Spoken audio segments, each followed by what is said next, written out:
the government spokesperson said today that this is because the Israeli drones and the drones that are being used from inside Iran by the Mossad agents, which Noga clearly said, and I think it's very true, has infiltrated in Iran, are using global internet access. So that is why they're moving towards intranet, towards moving the national domestic services, and it has severely affected telecommunications.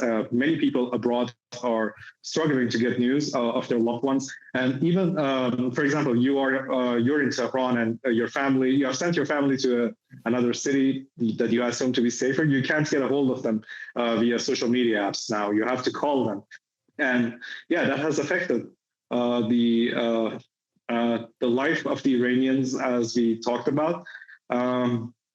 But regarding the protests, I think people are tired of a war.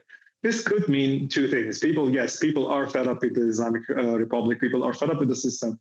And as we had discussed it earlier in our previous conversations, yes, there are a group of people, I would say a large group of people who consider this a war between two leaders, between Benjamin Netanyahu and Iran's Supreme Leader Ayatollah Khamenei. And they say this is not our war. This is the war of the two leaders. But the others, no. I think we have the protests, yes, but the turnout of the Friday prayers in Tehran and other cities was something that I did not personally expect. So yes, there are people who are supporting continued Iranian strikes on Israel because they consider this an act of aggression against civilians as well, not just the Islamic Republic. They're saying that Israel's war is not just with the Islamic Republic, it's also with us. And that takes us to Geneva, Saeed, today. So we're hearing rhetoric, and I wonder if you've been listening to this from the Foreign Minister, Abbas Araghchi, meeting Europeans, and whether you think what he's saying is conducive to Iran being seen to be getting back to the negotiating table in a serious way, as the US want a guarantee of. This is what he said. Let's take a listen. In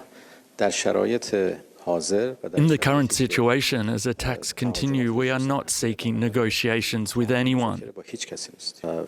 I believe that as a result of this resistance, we will gradually see countries distancing themselves from the aggression carried out by the Israeli regime. And calls for ending this war have already begun, and they will only grow stronger.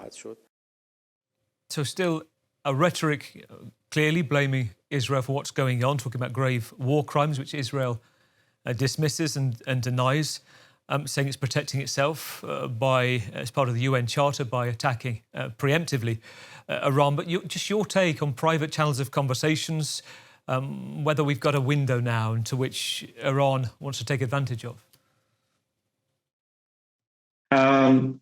There was a very interesting silver lining today, Gavin, when the E3 FMs and Iranian foreign minister were negotiating. The Iranian side asked for a break for internal consultations, not with the capital Tehran, among themselves. And then the E3 and EU requested a break as well. So I think this means that potentially there was something on the table that the Iranians could consider something noteworthy. But as I told Aaron earlier today, all the outcome that I can expect from these talks would be a nudge to restart talks with the United States. But we would have to see what that is. As the package that was aired earlier said, the Europeans are insisting on Iran giving up its ballistic missiles program, and this is not something that Iran would accept.